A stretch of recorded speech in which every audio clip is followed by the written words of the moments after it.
ఇది మా ఆయన బర్త్డే రోజు రికార్డ్ చేసిన మినీ వ్లాగ్. సో బర్త్డే కదా, కాస్త బయటికి వెళ్ళి బయట ఫుడ్ ఎంజాయ్ చేద్దామని చెప్పి కోరమంగళలో ఉన్న మఫిట్ గ్రీక్ కుజిన్కి అయితే వెళ్ళాం. చౌహాన్కి ఇది లంచ్, మా ఇద్దరికి ఇది బ్రంచ్.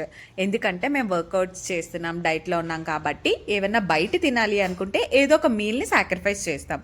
అండ్ దట్టు బయట కూడా చాలా సెలెక్టివ్గా, చూజీగా, చాలా లిమిటెడ్ ఫుడ్ని తిని ఎంజాయ్ చేస్తాం. అలా అని ఏమి కడుపు నింపుకోకుండా రాము, బట్ అక్కడున్న ఆప్షన్స్లో మంచి ఫుడ్ సెలెక్ట్ చేసుకొని తింటాం.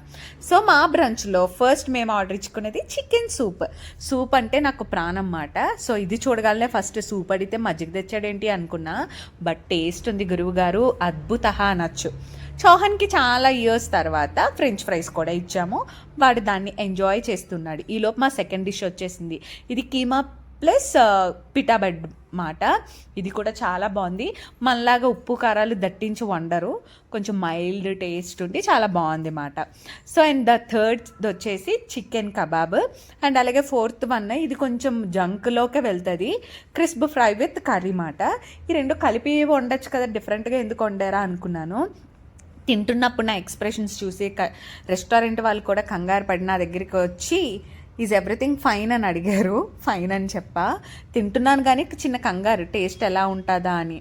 వన్స్ చేయడం స్టార్ట్ చేసిన తర్వాత ఓ మై గాడ్ అనిపించింది. ఇది ఎందుకు ఒకటే ప్లేట్ ఆర్డర్ ఇచ్చాము, 2-3 ప్లేట్లు ఆర్డర్ ఇస్తే బాగుంటుంది కదా అని అంటున్నా అనమాట. సో మా బయట ఫుడ్ తినేటప్పుడు కూడా మేము కొంచెం మా ఆత్మారామని శాంతించాలి కదా, ఒక చిన్ని జంక్ పార్ట్ని ఆర్డర్ ఇచ్చాము. అదే కునాఫా. And it's